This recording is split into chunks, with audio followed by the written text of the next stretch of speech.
Assalamualaikum warahmatullahi wabarakatuh. Perkenalkan nama saya Saputro Andrian Juantoro.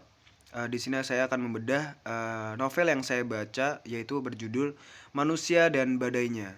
Ini merupakan buku ke-9 dari Syahid Muhammad. Pertama-tama saya akan menjelaskan bagaimana sinopsis dari novel tersebut.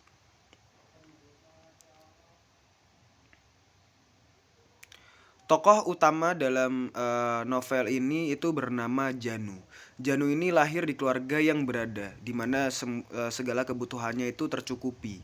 Ayahnya adalah seorang petani, sedangkan ibunya adalah uh, seorang yang punya jabatan tinggi di perusahaannya, di mana tentunya penghasilan uang dari si ibu Janu itu lebih banyak dibandingkan eh, ayah si Janu.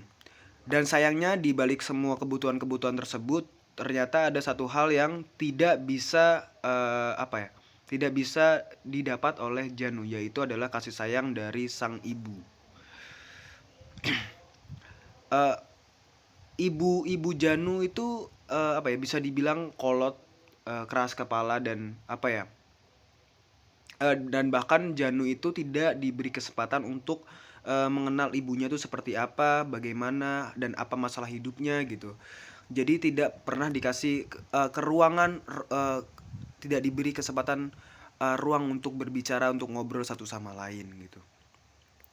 Jadi Janu ini tuh segala keputusan-keputusan dalam hidupnya itu dikontrol oleh ibunya. Jadi uh, apa ya?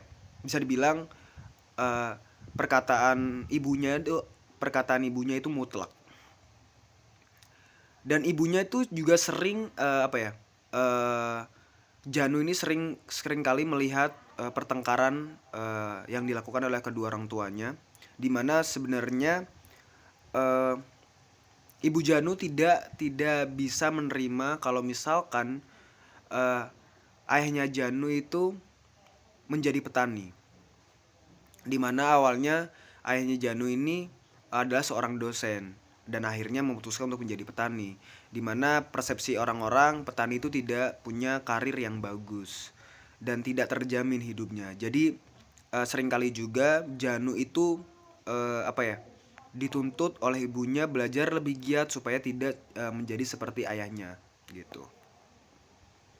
Sampai pada akhirnya secara singkat saja ayah Janu meninggal, dan pada akhirnya Janu mengalami tekanan batin dan tekanan mental dalam lingkungannya, dan Janu tidak lagi mau mendengarkan perkataan-perkataan ibunya yang harus dilakukan secara mutlak gitu dan lain-lain. Akhirnya Janu diusir oleh ibunya pergi dari rumah untuk hidup sendiri. Dari situ mulai tekanan-tekanan batin lebih besar diterima oleh si Janu, sampai akhirnya Janu ini tanpa sadar menciptakan sebuah jiwa-jiwa yang ada di pikirannya seperti hidup sendiri. Jiwa-jiwa tersebut tuh diberi nama Kerasakti dan Robocop, dimana Kerasakti ini punya kepribadian yang negatif, dimana mendorong-dorong Janu untuk berbuat yang kurang baik dan lain-lain. Sedangkan si Robocop itu bersikap positif, selalu memotivasi, selalu memberikan arahan yang baik dan benar.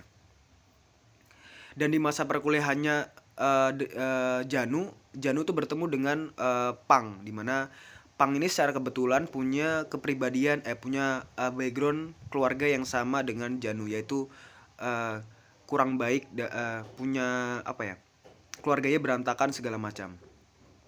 Lalu di pertengahan jalan juga Pang dan Janu itu bertemu dengan seorang cewek atau perempuan bernama Nata. Dan secara kebetulan juga Nata ini punya latar belakang atau background yang sama dengan Janu dan Pang tersebut, yaitu uh, apa uh, punya masalah dengan keluarga. Dan si Nata ini pekerja keras, dia tuh menghidupi dirinya sendiri, membiayai kuliah sendiri dan lain-lain. Sampai pada akhirnya di berbagai konflik-konflik yang terjadi, saya jelaskan secara singkat aja. eh, si Janu ini karena merasa apa ya, dua orang temannya ini butuh pertolongan, dia tuh berusaha dengan ambisius untuk menolong dia, menolong mereka. Tapi sayangnya pertolongan itu jadi sebuah masalah-masalah baru untuk mereka gitu. Jadi padahal sebenarnya yang harusnya terlebih dulu untuk ditolong adalah Janu. Karena kesadaran itu, Janu akhirnya pergi ke Polandia untuk healing atau menyembuhkan diri, supaya jadi lebih baik lagi. Lalu beberapa poin-poin yang saya ambil dari novel Manusia dan Badainya. Yang pertama adalah, slide berikutnya, Nabila, silakan.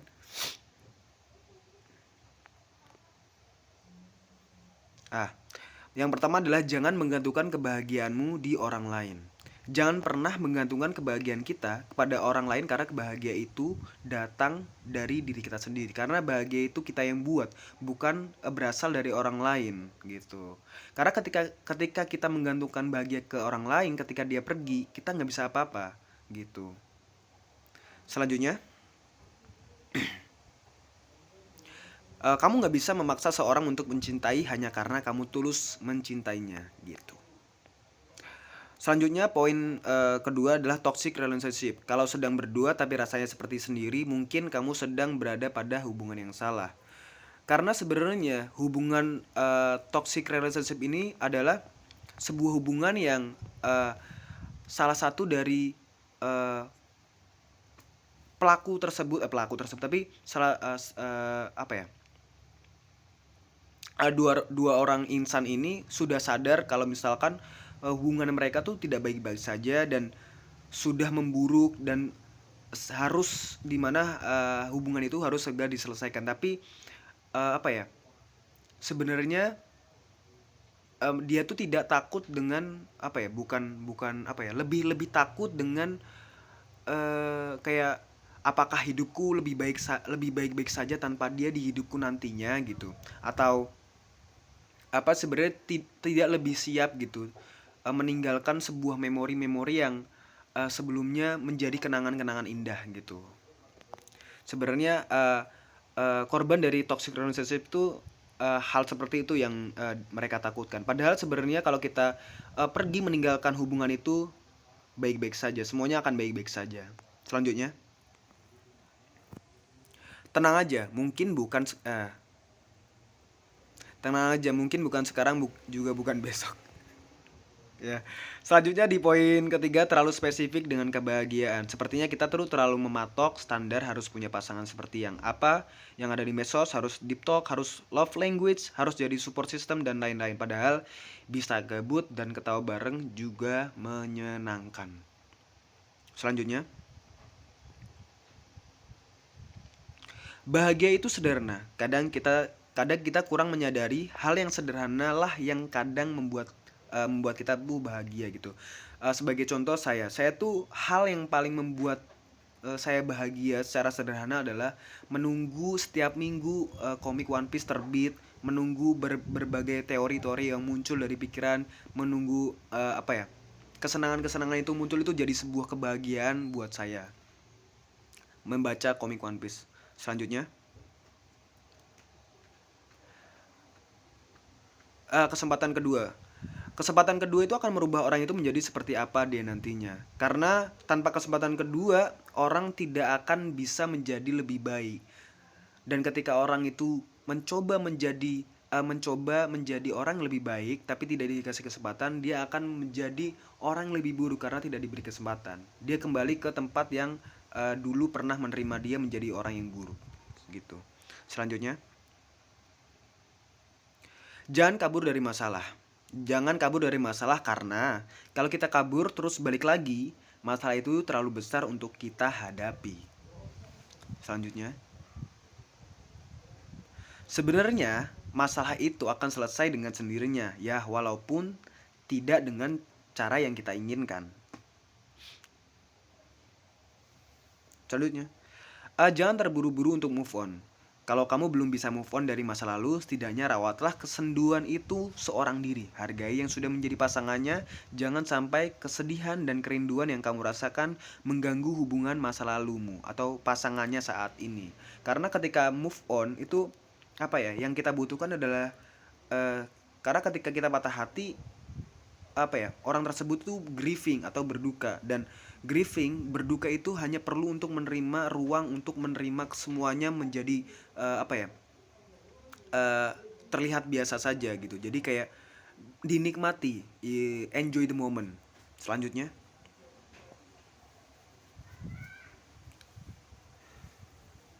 hal tersulit itu adalah melupakan seseorang yang pernah menjadi sebab bahagia, sesuatu hal yang rasanya mustahil untuk dilakukan.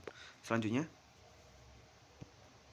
yang patah tumbuh, yang hilang berganti. Terlepas dari apapun yang sedang kau jalani, semua pasti memiliki akhirnya. Entah disatukan atau malah dipatahkan. Karena kita nggak bisa kontrol semuanya itu menjadi apa yang kita inginkan gitu. Dan kita tuh ketika patah hati, apa ya, kita nggak bisa tiba-tiba nggak suka sama orang, nggak bisa tiba-tiba sayang sama orang. Jadi untuk membuat itu jadi seperti sedia kala, kita tuh butuh menerima hal itu menjadi biasa. Yang terpenting, jangan fokus dengan apa yang hilang darimu, tapi fokus dengan apa yang sekarang kamu miliki. Selanjutnya, jangan berusaha merubah takdir. Ketika apa ya? Ketika kita menerima sesuatu, hal tersebutlah yang sebenarnya yang pantas untuk kita dapatkan atau kita terima. Hal itu tuh merupakan takdir yang Tuhan itu sudah rencanakan. Memang bukan seperti yang kita inginkan atau seperti yang kita harapkan, tapi Tuhan tahu hal tersebut itu yang terbaik untuk kita. Selanjutnya, pada akhirnya takdir Allah selalu baik, walaupun perlu air mata untuk menerimanya. Selanjutnya, boleh melawan orang tua. Di sini saya menegaskan jika boleh melawan orang tua itu dalam artian boleh berbeda pendapat, boleh berbeda pikiran, boleh berbeda pilihan dan lain-lain. Tapi tidak, yang tidak saya tuju adalah melawan orang tua yang memukul dan menyakiti, itu tidak boleh. Tapi berbeda pendapat dan berbeda pilihan, berbeda pikiran itu boleh. Karena sebenarnya sejatinya kepada orang tua itu berbakti, bukan patuh, karena patuh itu hanya terhadap Tuhan. Selanjutnya, ya ini selanjutnya lagi, bukan patuh tapi berbakti, sudah barusan. Ini merupakan kutipan dari apa ya, kesempatan ya, poin dari kesempatan kedua sebelumnya yang sudah dibahas tadi adalah dari seorang aktor Joaquin Phoenix. Segeralah menyelamatkan orang itu atas nama cinta dan kedamaian akan datang. Selanjutnya,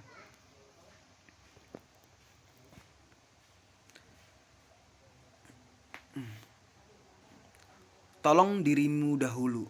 Ketika kita apa ya, ketika kita merasa ingin menolong orang lain, sebenarnya diri kita tuh sudah ditolong atau belum gitu. Sebelum kamu menolong orang lain, harusnya kamu menolong dirimu sendiri gitu. Seperti halnya karakter tokoh Janu dalam apa ya, dalam novel Manusia dan Badannya. Janu ini berusaha untuk menolong kedua temannya ini karena mereka berdua punya nasib yang sama seperti Janu. Tapi sayangnya ketika dia berusaha, tapi justru menambah sebuah masalah-masalah yang baru untuk mereka hadapi gitu. Karena Janu sendiri perlu untuk ditolong. Selanjutnya, menyerah adalah pilihan terbaik. Ketika apa ya, kalaupun pada akhirnya kita harus menyerah, setidaknya kita pernah mati-matian tidak ingin kalah oleh keadaan. Ketika kita sudah berusaha, ketika kita sudah melakukan yang terbaik, tapi kita korbankan atau usaha yang kita perbuat itu tidak berbuah dengan hasil yang kita inginkan. Dan salah satunya adalah menyerah, mencoba sesuatu hal yang baru dan lainnya. Silakan selanjutnya. Aduh, sakit ya. Jadilah dirimu sendiri. Ketika kita PDKT sama orang ya, kita tuh otomatis ketika kita PDKT sama seseorang atau mendekati seseorang, kita tuh kayak apa ya, secara otomatis untuk menjadi orang yang dia idamkan, orang yang dia inginkan atau dia yang harapkan gitu, orang yang padahal kalau kita jadi diri sendiri itu tuh jauh lebih baik daripada menjadi orang lain gitu. Karena suatu saat nanti ketika dirimu tidak seperti orang yang dia lihat sebelumnya, apa ya? Kamu akan terlihat lebih buruk di mata dia. Silakan selanjutnya. Berkaca berkaca diri. Seringkali kita berpikir jika dia yang salah ke kita, bukan kita yang salah ke dia. Sekarang tujuannya bukan untuk siapa-siapa, tapi benahin diri sendiri sama yang udah terlanjur kacau dulu aja. Sesulit apapun, yakin aja kalau Tuhan bakal kasih jalan.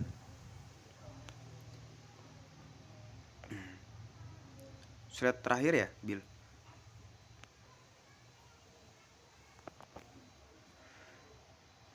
Halo, Nabila. Slide. Ya, terima kasih atas waktunya dan kurang lebihnya mohon maaf atas penjelasan yang kurang jelas dari saya. Saya Saputra Andrian Juantoro dan novel Manusia dan Badainya pamit. Adios. Assalamualaikum. Terima kasih. Bila.